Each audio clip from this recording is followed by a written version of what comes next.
Barakatah Yahweh, Barakatah Yahushai, Barakatah Yahweh, Barakatah Yahushai, Barakatah Yahweh, Hashem Yahushai, double honors to the apostles of Great Millstone rule well. Blessings and salutation to the saints of the precious word and sincerity and in all truth. I'm back here once again to do a video to the Spirit of the Lord. Hopefully you'll be edifying.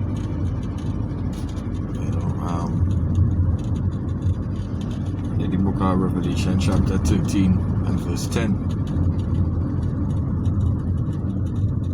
it says, because you have obeyed my commandment to endure, I will keep you from the hour of testing that is coming to the whole world to test those living on the earth. Like the scripture call it the hour of testing. You know? The hour of testing. So our faith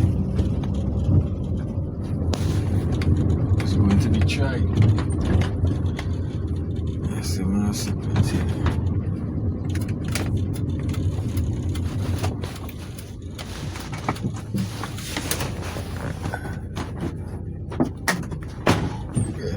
Faith is going to be tried right in these upcoming times. So don't feel like because we're seeing all these things happening in Ukraine and Russia and Palestine and all these places. Yes, the time is near. So what manner of person we really should be in these times. Right? Because the scripture speaks about the time of Jacob's trouble. I get that. We're going to go through a hell of a trial. The Lord, Yahweh Hashem Yahshai, is going to pass through that trial. Right? And it's only his elect,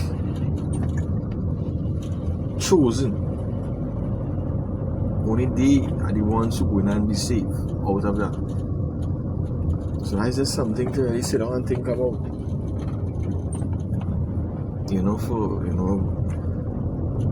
Think about it. All the bullshit, all the procrastination, self-preparation, because right now we preparing ourselves, our mind, all along for that ultimate day. The exhortation that brothers did, all the studies that you do, all the stories that you read, it's going to prepare us for that time, because that time is not just fleeing to the wilderness, but that time is being put to death. That time is watching your family in a situation where you have to choose Yahweh Hashem Yahshai or your family. Right? Choose Yahweh Hashem Yahshai or your life.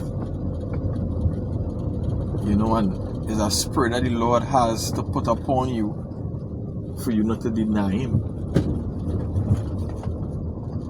Alright? And that is where a lot of prayers come in.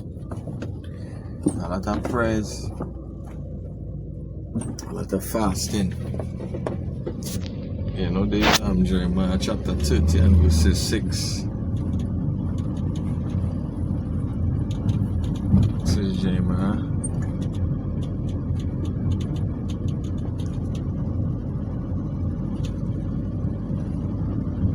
And 6, it says, ask about this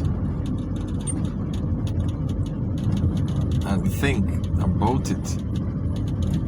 Can a man give birth to a child?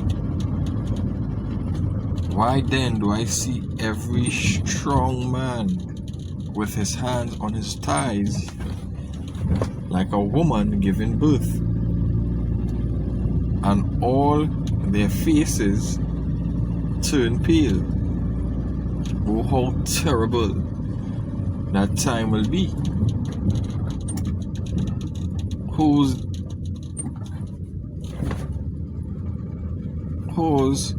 that any like it.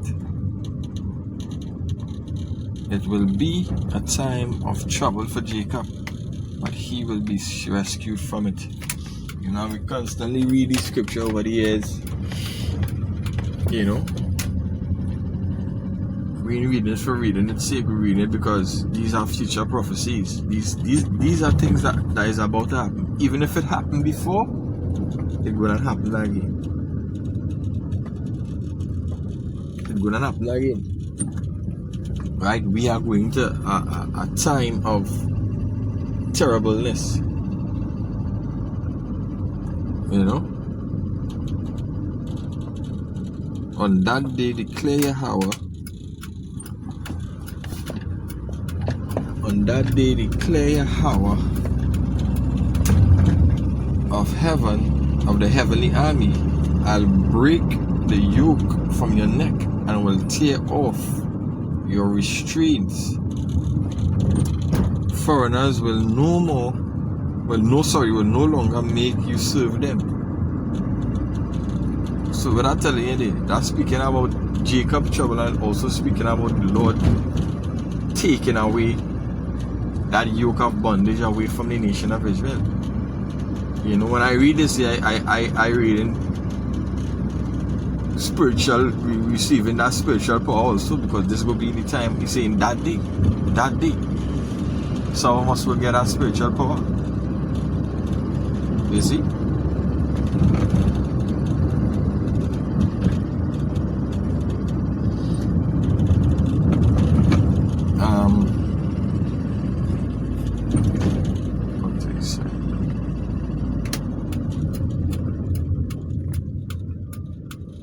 Rather, they will serve Yahweh, their power, and David, their king, whom I will raise up for them.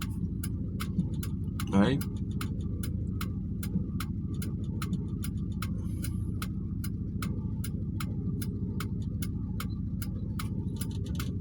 David, their king. So the Lord going on that kingdom, we're going on. Our kingdom going to be restored, but the kingdom is being restored through what? Through the prophets, right? The nation of Israel being risen up once again. But we have to go through the hard times first before anything had happened. You see?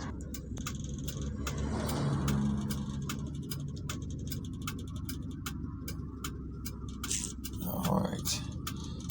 Let's see if I can get down here.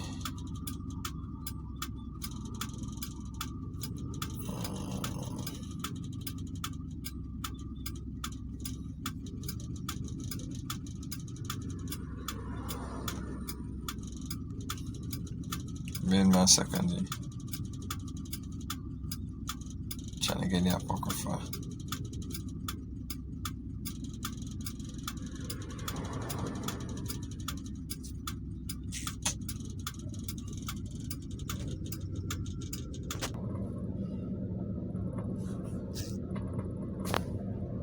Alright, so this is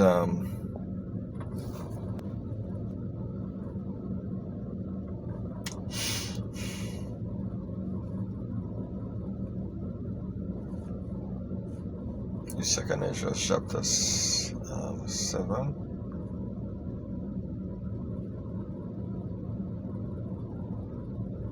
Second Ezra chapter 7 and 1.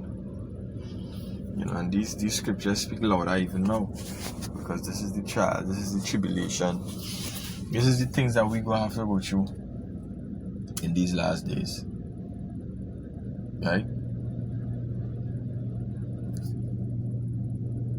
And says, when I had finished speaking these words, the angel who had been sent to me on the former night was sent to me again, and he said to me, rise, Ezra, and listen to the words that I have come to speak to you.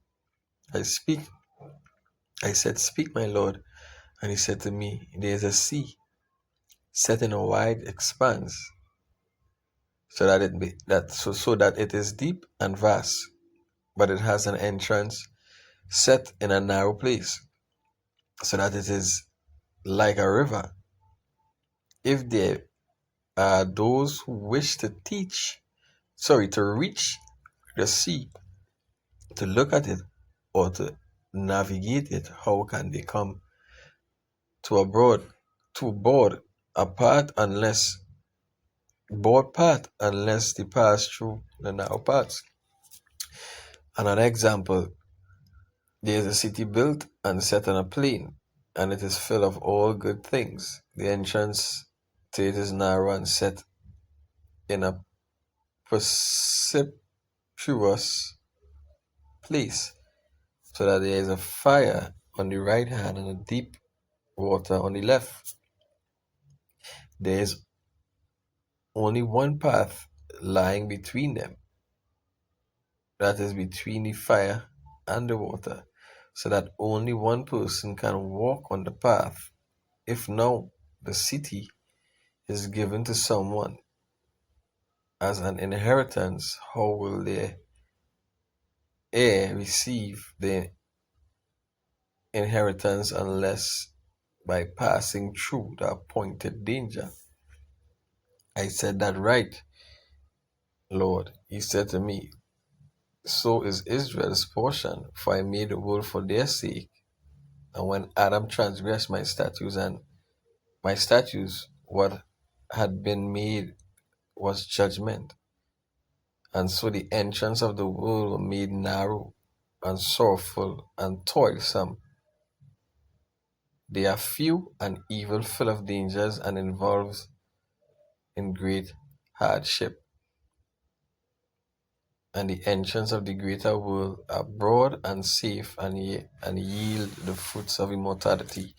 So basically, as I read that day, right from 1 to 12, it giving you the breakdown on how after Adam went off, this is the trials we have to go through.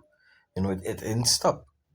It didn't stop, it continues, but as we know, the curses are being lifted off of us slowly but surely.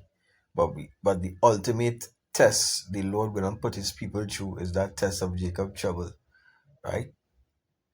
Where you will be faced with a decision to make, right? Either you take it or you ain't take it. But the Lord will cry us, with the scripture, Acts 14 and 22, through much tribulation. So that is just it. That is just it. And the next scripture, I think that is the book of Luke.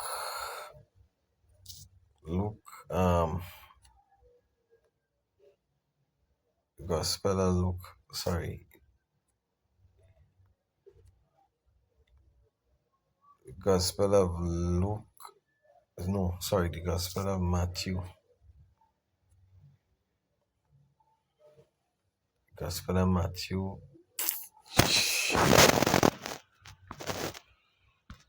Gospel of Matthew, chapter 7.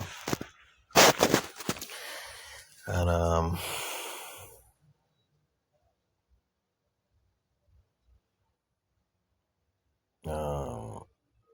everything.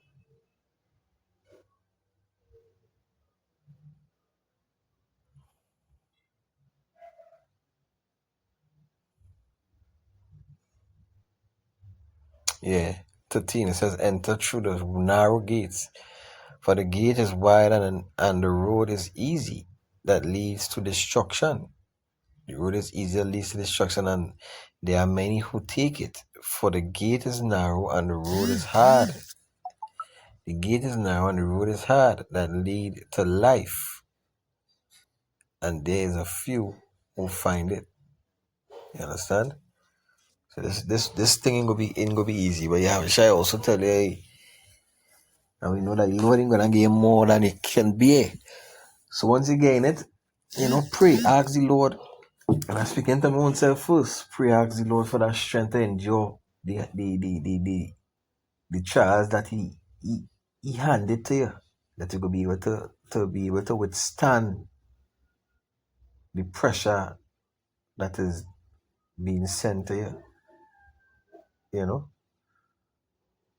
So hopefully this video was edifying to someone. I want to give all praises to Yahweh Bashim Yashai, Bashim Makakodash, double as to the apostles of great Mr. Ruber, shout out to the Lord's hope for the elect.